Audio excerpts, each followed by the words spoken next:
Welcome to the Woman Network's monthly webinar. My name is Karen Baum, and I'm the coordinator for the Brokers International Women Program. The Woman Network is pleased to sponsor this webinar, and we are excited to offer these monthly webinars to all financial professionals. After today's presentation, I'll give you more information about the resources that the Woman Program can offer you and your business. Before we get into the presentation this morning, I want to remind you to mark your calendars and plan to attend our upcoming Woman Fall Forum and Retreat. Registration is now open. You can visit the website that's on your screen. It's www.biltd.com, and it's /woman4fall2016. So to get more information and to register to attend, go ahead and head out to that website. We will also send you a link to register in the follow-up email after this webinar. So the forum is October 12th, 13th, and 14th in Panora, Iowa. And the Woman Fall Forum provides exclusive opportunities for networking and sharing both marketing and sales ideas with other female financial professionals from all over the United States. You definitely won't want to miss this. We've invited keynote speaker Letitia Action Jackson to talk with us about staying healthy to the top. She'll be here in October, and you definitely won't want to miss your chance to see and hear from her. She is an internationally known health and fitness coach, as well as an award-winning author and motivational speaker. Letitia is passionate about helping women recharge their personal lives to maintain a healthy and successful business. When you attend our forum, you'll also hear from several of our elite woman members as they share their best industry practices and how you can apply those tried and true methods into your own business. Again, registration is open. We'll include a link to the registration page in our follow-up emails this week, or you can go to www.biltd.com/womanfall2016 right after today's webinar and register to attend. So, according to a recent Department of Labor study, nearly 25 million American workers are caregivers for an elderly family member or loved one. Research shows most of these caregivers are women. Taking on this responsibility can take a financial toll on a family while trying to balance work outside the home and providing this essential care. To address these special financial situations for caregivers, we invited Amy Johnson from Allianz Life to join us on our webinar today. Amy is the Vice President of Advanced Markets and also manages the Allianz Women's Program. Thanks so much, Amy, for taking time to be with us today. We certainly appreciate your insight. So welcome. Thank you. It's my pleasure to be here. So as Karen has said, many caregivers are women, and today we are going to focus on the financial impacts and strategies of caregiving for women. One of the things that I'll point out is we'll certainly talk about this information as a women's issue, but you'll also find that some of the information that I'm sharing could certainly apply to both men and women. You'll also see that we'll talk a little bit about caregiving from a couple different perspectives. It could be that your clients are caregivers themselves, or that your clients might actually be the ones that may need care. So think about this openly from a caregiving perspective.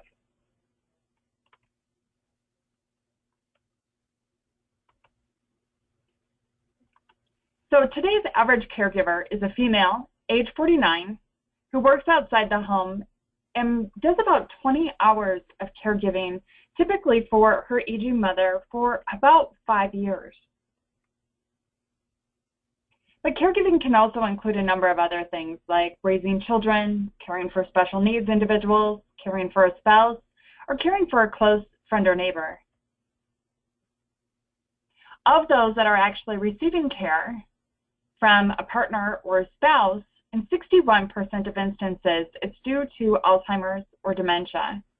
The next leading cause of someone needing to have assistance from a partner or a spouse is Parkinson's disease in 11% of instances. For those receiving care or giving care for an elder parent, in 41% of those instances, it's due to Alzheimer's or dementia, followed by general aging issues in 35% of instances. As we can see here that Alzheimer's and dementia is the leading cause of people needing care and assistance. So today we're going to talk about some unique challenges for women and why we believe this to be a women's issue, some impacts specific to female caregivers. We'll talk about some important preparations, tax considerations, and some strategies for financial stability. So let's start first with some unique challenges that women face. First, women have a lot longer life expectancy. For women or individuals age 49, the average age of a caregiver, life expectancy for women is 83 versus 79 for men. Fast forward, as people age, life expectancy is pushed out a little bit more. For women at age 65, life expectancy is 85, and for men at age 65, life expectancy is age 83. So you'll see that life expectancy also starts to narrow as people age.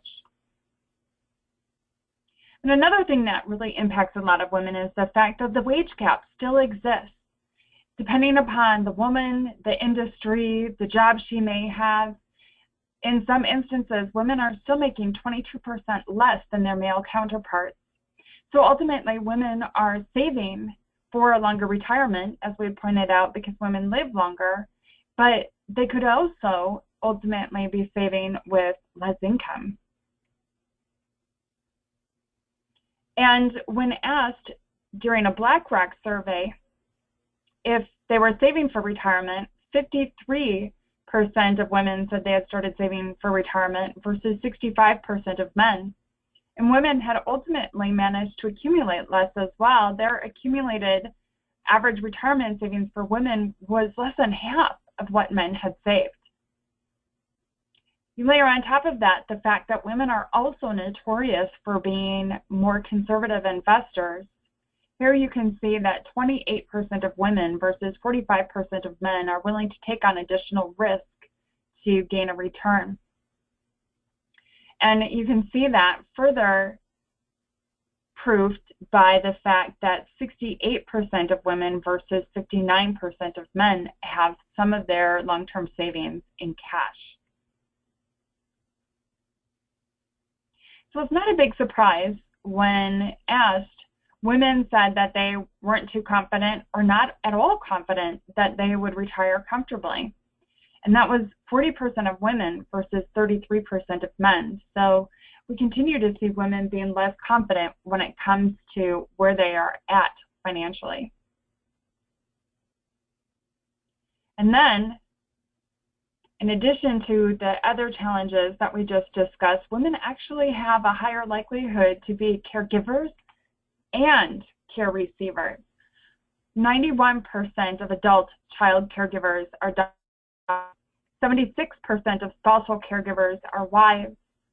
And because women oftentimes outlive men, we're also more likely to be care receivers. In more than 50% of instances, women are the ones that are also receiving care. So let's talk about the impact to female caregivers. When faced with the difficult decision of caregiving, people may choose to reduce their hours, to stop working, to decline promotions, or to even decline opportunities. This can lead to lost pay, lost benefits, lost retirement plan contributions, and the match, as well as the loss of compounding of those assets over time. Another thing that I thought was interesting that I found was that when agingcare.com did a study, they found that women were more likely to quit work to care for their aging parents, and men were more likely to reduce their hours to care for their aging parents. And in addition to that, when people were asked what the impact of their time away from work has on their retirement savings, we see here, based on this chart, that many people felt that it had a great impact, or some had even said, well, geez, I haven't considered that, or I'm not sure. This is really where I think we can come in to help people balance the decision here. Does it make sense to step away from work? Does it make sense to just reduce hours and pay someone else for some caregiving? What are the best options, not only for the person that needs care, but me as a caregiver as well? And how can I best look out for everyone involved? AARP did some research, and they found that for those who spent more hours caregiving, they reported being more financially strained as well. So there is definitely a balancing act to this, a balance between providing care and perhaps paying for care. So let's talk about some important preparations and things that you may be able to discuss with your clients. The first thing to do for a lot of people is to really just have discussions with their family. And sometimes that starts by a little nudge from us, encouraging our clients to have conversations with our family members, or their family members, excuse me. So the conversation that one could have with that family member that may be needing care down the road could go something like this. The first thing to really do is notify them that you want to have a conversation, that you want to talk. 2 is to use examples of real life situations. Mom, do you remember when Aunt Sally fell and broke her hip? Or do you remember when Grandma got dementia? And the third is to ask specifically about the plans that they may have in those instances. 4 is to really listen to the responses and understand where that person is coming from. 5 is to really focus on that individual, not to make it about you. Even though in having a conversation with my mom about what she may do if she needed care down the road, of course that impacts me. I'm concerned about taking time away from children or from work and those types of things. But it's really best to focus on that particular person at that particular point in time. 6 is to create a strategy and to talk about what that is and to have a long-term care strategy, if you will. And 7 would be to recommend some potential resources or people that may be able to help. And this is certainly where you can come in as well, to coach your clients through perhaps how to have this conversation, and also share your own experiences, your own learnings from previous clients, and to also recommend maybe people that you know within an elder care network. And those people could include elder law attorneys, geriatric care managers, long-term care insurance providers, geriatric physicians, senior real estate specialists, amongst probably others in your community that you might be able to inform your clients about. The next step is to really develop a family plan. That family plan would include discussing needed transportation or needed services like transportation, home health aides, nurses, or snow removal or lawn care. Also, potential home modifications, including ramps or grab bars, or having someone come in and do a home safety assessment to determine what types of home modifications may be best.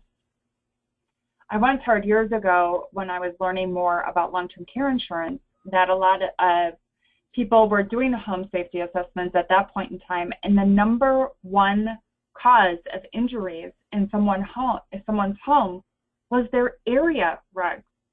Who knew that a simple rug on the floor could cause so many trips and falls and injuries? Simple things like that could keep seniors safer in their home longer. The developing of a family plan would also then include costs of who's going to pay and who's going to provide the care. One important thing to note is that nearly half of family caregivers spend more than $5,000 annually in caregiving costs. And really labeling not only who's going to provide the care, but who's going to pay for some of that care and potential, additional out-of-pocket expenses is really important, especially when there's many siblings involved, that may reduce some resentment down the road. But it is important for us to ask our clients if they have a long-term care strategy and what their plans may be for paying for long-term care.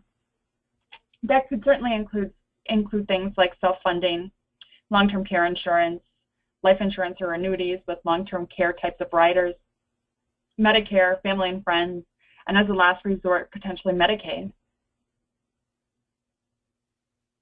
Another important step could be drafting a personal care agreement with the assistance of an elder law attorney.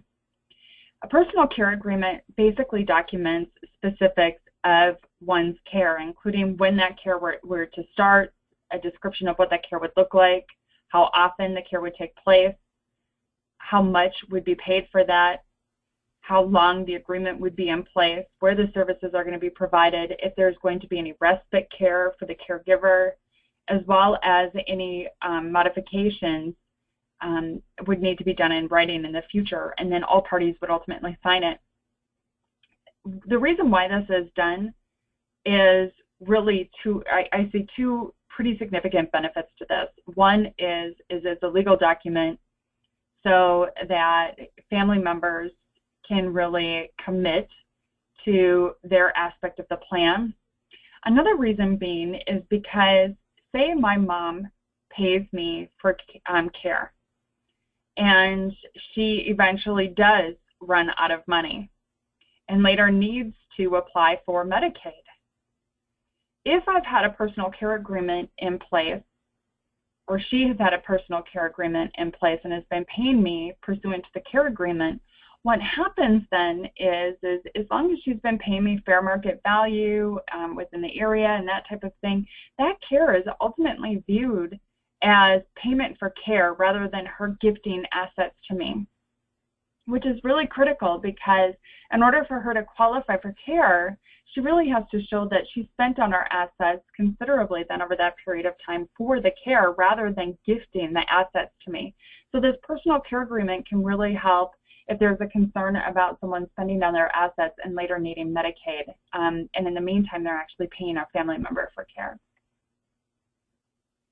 Some other important things to consider or additional legal work to consider would certainly be encouraging your clients to have a will in place.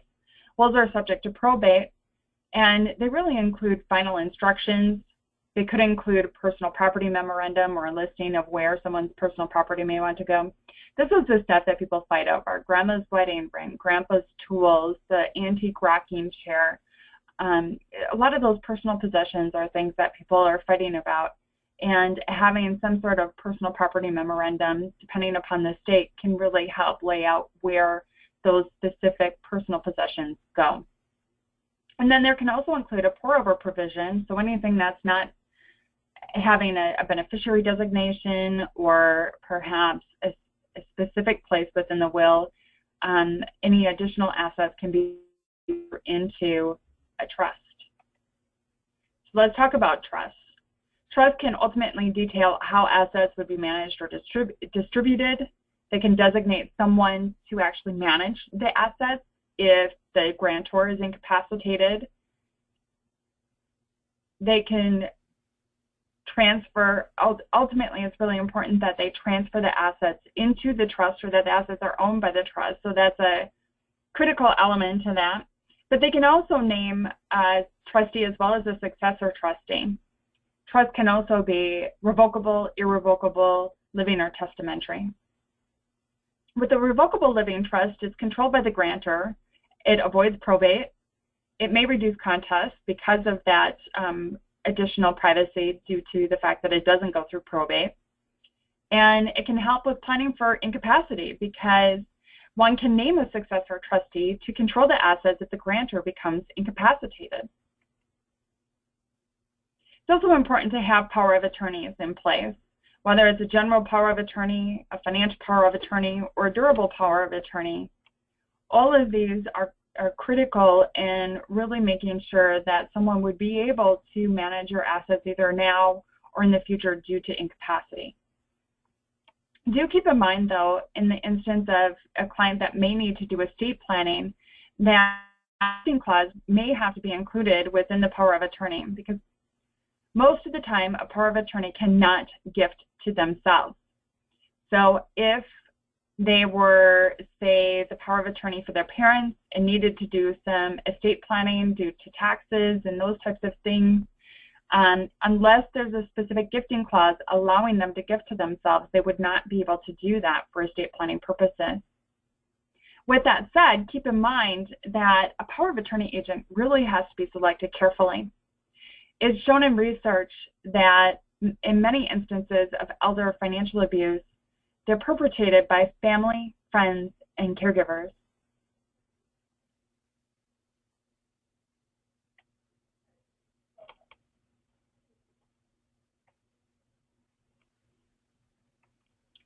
Another important consideration when it comes to Social Security benefits, VA benefits, and railroad retirement benefits is that someone can name a representative payee to help gain access to that particular asset and help them manage that asset.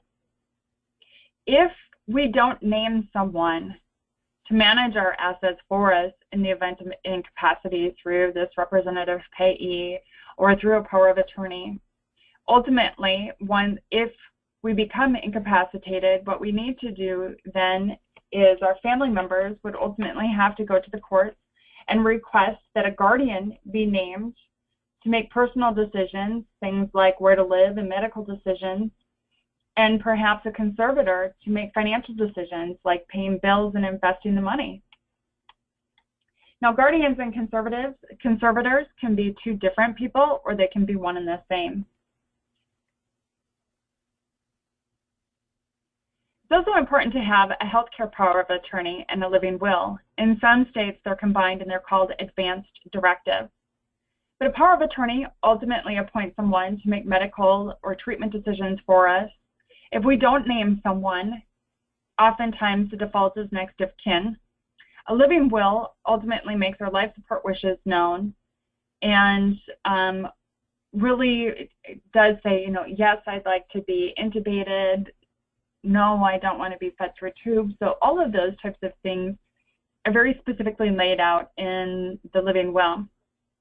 One of the things that I found when I did this is despite the fact that it was kind of a yucky exercise, I was really glad that I was able to tell my family what I wanted. And in naming that healthcare power of attorney, rather than really naming someone to make the decisions for me, I was naming someone that I trusted to make sure that they followed the things that I put in my healthcare power of attorney. I made the decisions for myself. Another thing to think about is joint bank accounts. I had someone ask about joint bank accounts the other day, and one of the things that they had said is, and this was a client in a client event, they said, well, when I asked the bank teller if I should put my child on my bank account jointly, they had said people do it all the time. Well, there's a difference between someone doing it all the time and it really being a good idea. So let's talk a little bit about that. The reason why most people put together a joint bank account with a child is so that child can ultimately help with bill paying, or if something were to happen to them, give the child access to that money so they could pay for final expenses and those types of things. So it's just as beneficial to put together a power of attorney to give the child access to the money through the power of attorney.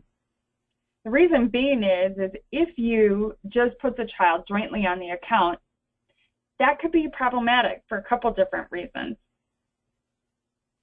And one reason why is because, say I have an account with my mom and I get in an awful car accident and I lose and there's a judgment placed against me. Any assets with my name on them could be used. So it exposes that joint bank account to creditors. It exposes it in the event of a divorce, as well as the fact that when I have a joint account with my mom, either of us can use that money at our own discretion. So it could also be viewed as an indirect gift. The other problem with that is say I put money in that bank account for my mom, and my mom utilizes some of that money to buy groceries or Christmas gifts for the grandkids or whatever the case may be. if I put money in that account and she later tries to apply for Medicaid, those assets that I put into that account could also be used against her when applying for Medicaid. So it can be problematic for a couple different reasons. It's more beneficial to give children access through power of attorney and a transfer on death than to just name them jointly on the account. Either way, naming a child jointly on the account or providing TOD inadvertently disinherits or could potentially disinherit any other children, because that with the remainder of the joint bank account goes directly to me upon my mom's death. If she does a TOD just to me, that asset becomes my asset upon her death. Sometimes we hear stories about people when we ask them about their long-term care strategies. They say, well, Medicare will pay for my long-term care. It paid for Aunt Sally's care. Well, Medicare will pay for long-term care, but only under very specific circumstances. Let's talk about what that conversation might look like with your clients. Medicare will only pay for a skilled nursing facility if the following conditions are met. So let's say Aunt Sally falls and breaks her hip. She goes into the hospital. She has at least a 3-day hospital stay. They repair her hip. She has to have a 3-day hospital stay because of that, like that hip injury that I just mentioned, versus just for observation. It cannot be just for observation. After that hospital stay, she has to be admitted into the Medicare facility within 30 days of that hospital stay. She has to be receiving some sort of skilled care while she's in the nursing facility. So in this instance, it might be some sort of physical therapy, but it could be rehabilitative therapy, respiratory therapy, speech therapy. She has to be getting better. And Medicare will pay for some of the costs up to 100 days. Of course, there's deductibles associated with that, or co-payments associated with that for a number of those days. And as a last resort, people may later choose to apply for Medicaid. There is a 5-year look back from the date of application for benefits.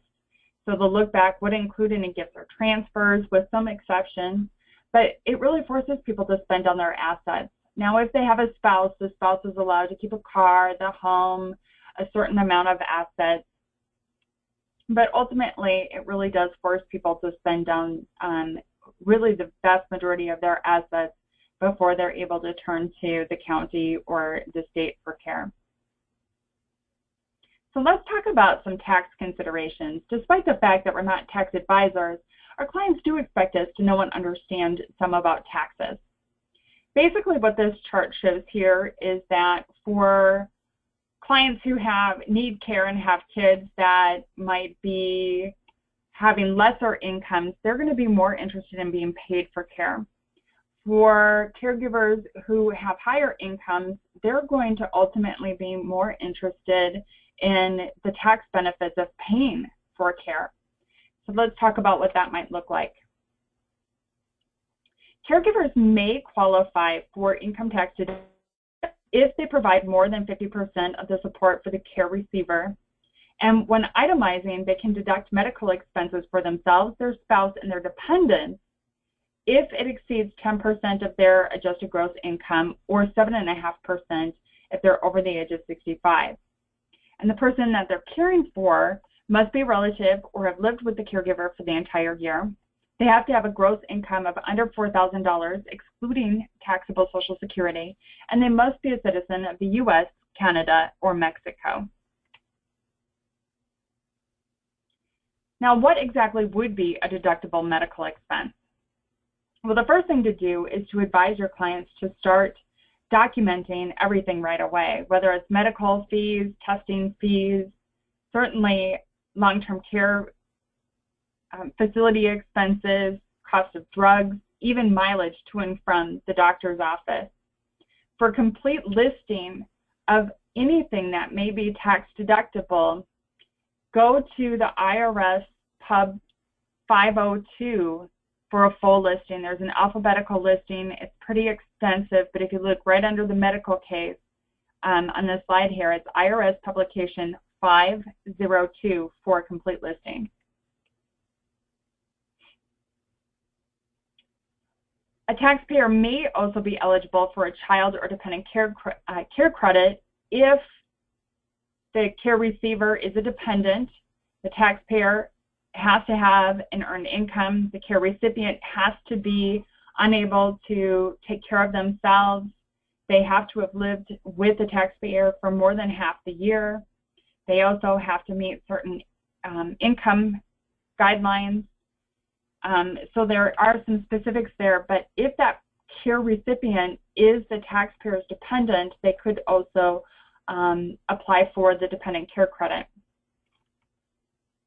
If that person is their dependent, they may also be able to use FSA dollars to pay for care. So I'm going to mention one other thing, because oftentimes what people are specifically asking me when it comes to taxes is can I deduct the cost of the nursing home or assisted living facility if I'm paying for my mom or my dad to live there? And basically the answer is nursing services performed in a nursing home or an assisted living facility or similar care facility are also deductible expenses if a person is principally receiving care for medical reasons. However, if a person is staying at a nursing home, an assisted living facility, or similar care facility for custodial reasons only the medical expenses are deductible. In this instance, meals and lodging are not deductible. If your qualifying relative is staying at a nursing home, assisted living facility, or similar care facility for custodial care, and custodial care is that assistance with activities of daily living, eating, bathing, dressing, transferring, continence, all of those things would be considered custodial care. So if the qualifying relative is receiving custodial care only, a staff member should be able to state what percentage of care received qualifies as medical care.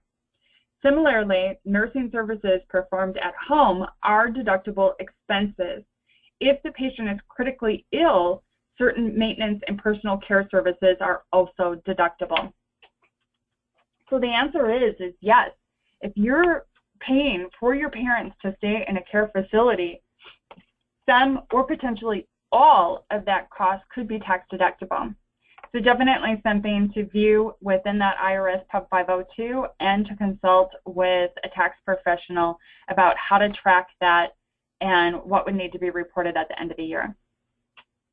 So now let's talk about some strategies for financial stability.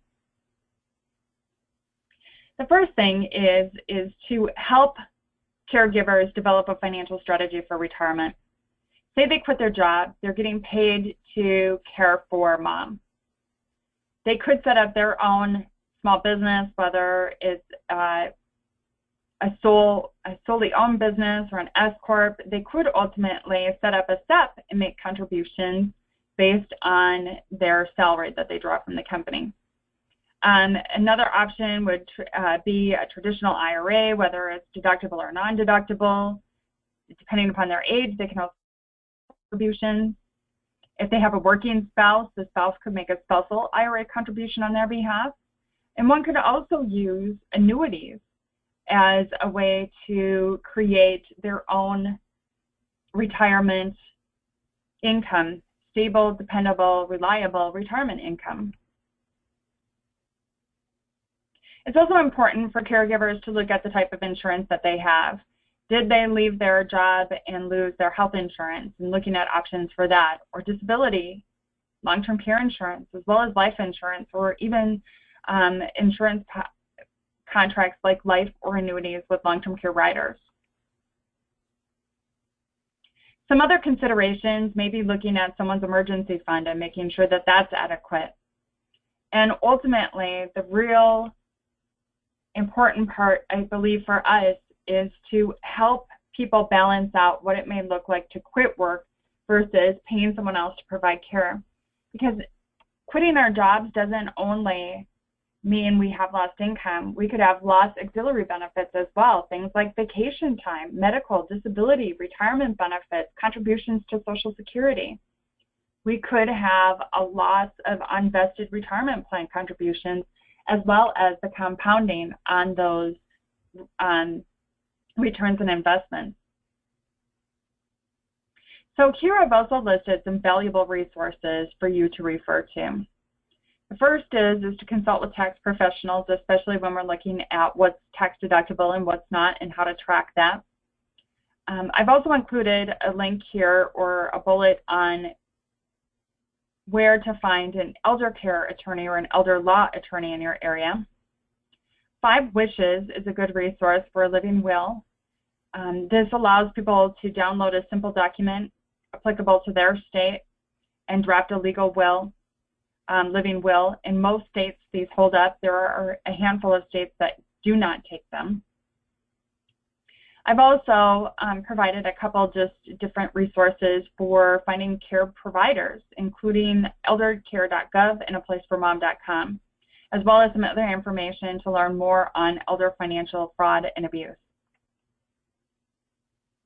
In summary, we talked about some challenges for women and why I believe caregiving is a women's issue and how it can impact women from a number of different angles. The fact that we live longer, the fact that we could potentially be making less money. We're just not as confident that we're going to retire as well. We're more likely to be caregivers. There's just a number of reasons why it's so important for us to really help people address their situation as a caregiver, especially for women. We also talked about some tax considerations and some strategies for financial stability. I want to thank you for joining us today and learning a little bit more about caregiving issues. I know that it may be important to you. It certainly could be important to your clients. And please don't hesitate to contact Allianz to let us know how we can further support you in your efforts to help your clients. Amy, thank you so much.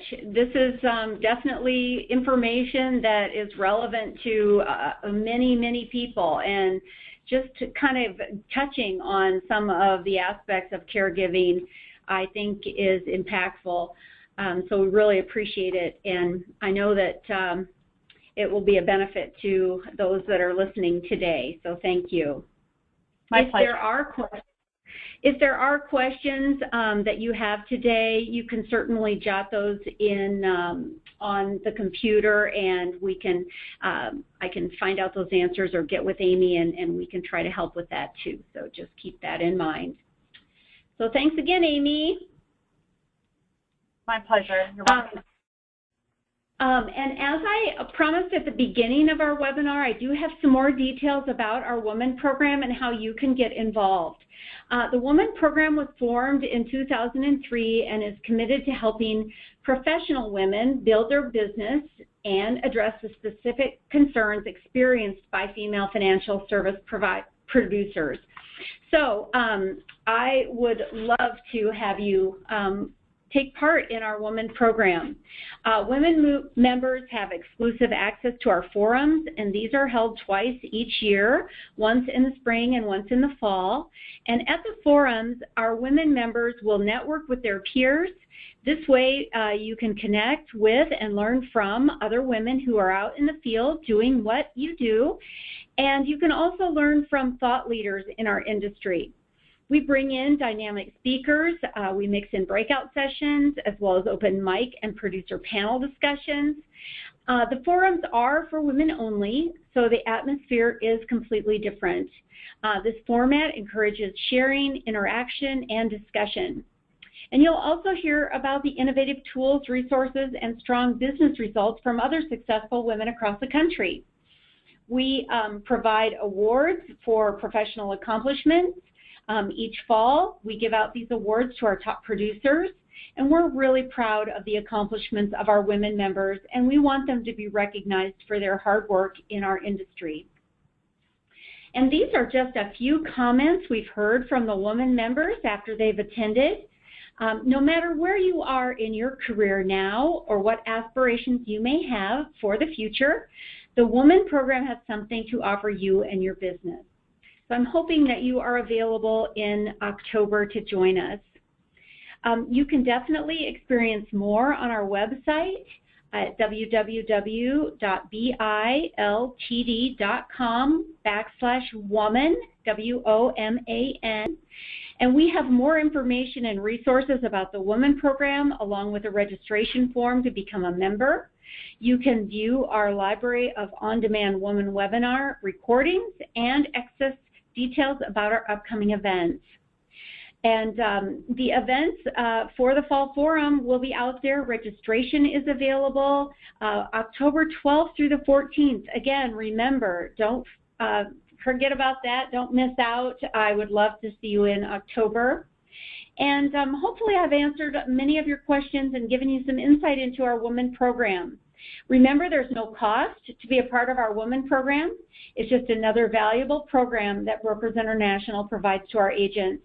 So I'd love for you to benefit from our program and continue to grow your practice. Visit the Woman website or give me a call. I'm certainly happy to answer your questions. And don't forget to go and register for the 14th Annual Woman Fall Forum and Retreat. It'll be here in October, so we'll see you then. Have a great day, and I'll look forward to providing additional webinars for you in the future. Thanks.